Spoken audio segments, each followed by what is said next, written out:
minhas obras preferidas do escritor peruano Mário Vargas Llosa, A Festa do Chibo, que se passa na República Dominicana durante a era Trujillo.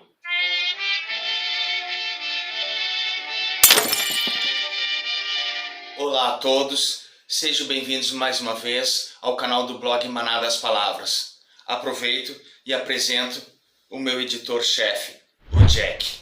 Agora ele está aqui fazendo a própria higiene pessoal, mas faz questão de estar sempre com a gente. Eu particularmente gosto muito dessa obra, especialmente por toda a carga política apresentada e a própria forma que o autor maneja os fatos históricos e os dramas humanos.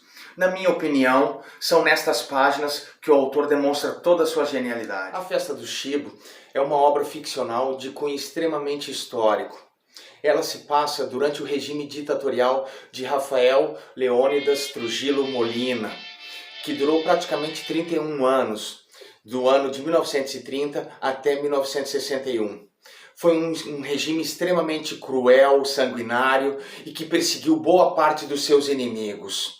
Este regime só vai chegar ao fim a partir do momento que os opositores internos, especialmente os militares ligados ao governo, irão levar adiante um projeto de assassinar este déspota. Este romance está construído através de 3 ou mais linhas de narrativas, que entrelaçam-se perfeitamente, formando um panorama bastante autêntico, intenso e voraz da realidade vivenciada pelos dominicanos nesses mais de 30 anos da era Trujillo.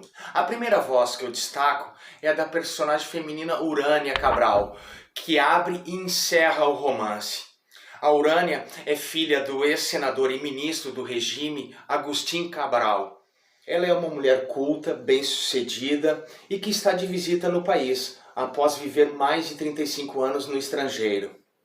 O seu discurso estrutura-se através das suas memórias, das suas recordações, e ela, apesar de ter esse sucesso na sua vida, ela convive com muitos fantasmas da sua juventude. Ela, assim como boa parte da população dominicana, foi vítima das atrocidades deste ditador. A segunda voz que eu saliento é a do próprio general Rafael Trujillo, figura central, que possui traços bem marcados, típicos de um governante desse gênero nos trópicos. Ele é o Chibo, ele é o bode mencionado no título da obra. Aliás, ao longo da narrativa, o autor usa outras denominações, tais como o benfeitor, o generalíssimo, o pai da pátria. Do seu caráter, transparece um homem arrojado, progressista, frio, firme nas suas convicções, cuja libido e masculinidade são extremamente exacerbadas, configurando-se assim num genuíno caudilho latino-americano.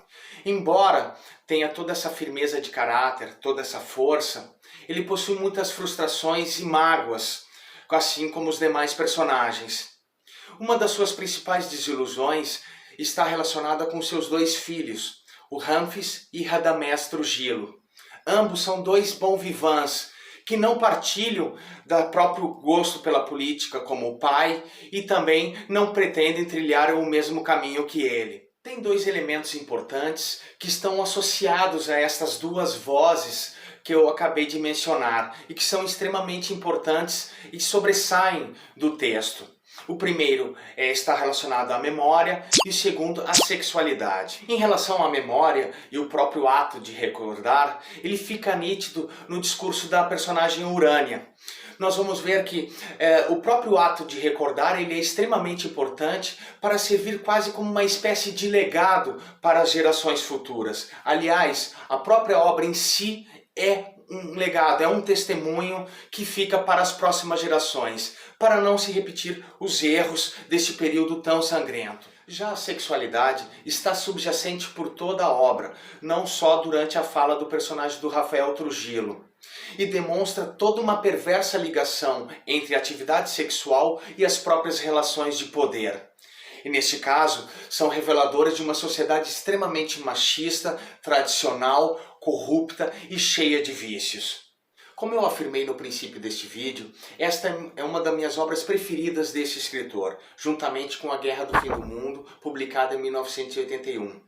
embora tenha um forte conteúdo de violência, fruto do próprio regime da Era Trujillo, é uma obra que eu admiro bastante, principalmente pela forma como o autor recria tensões, conflitos, a forma como ele expõe os personagens, e esses personagens nos transmitem ao mesmo tempo tanto um sentimento de repulsa, mas também um sentimento de compaixão. Do meu ponto de vista, esta é uma obra que vale a pena ser lida, eu recomendo, não só pelo escritor em si, mas principalmente pelo seu conteúdo. Portanto, deixem os seus comentários, este é todo um mundo novo para mim e é importante o feedback de vocês. Aliás, nas últimas semanas eu tenho discutido, conversado com amigos de longa data e tem sido muito interessante, muito importante. Na próxima semana eu irei tratar da obra O Sonho do Celta, do ano de 2010, o ano em que esse autor foi distinguido com o Prêmio Nobel de Literatura. Desejo a todos uma boa semana, boas leituras e, obviamente, não esqueçam de subscrever o nosso canal. Adeus!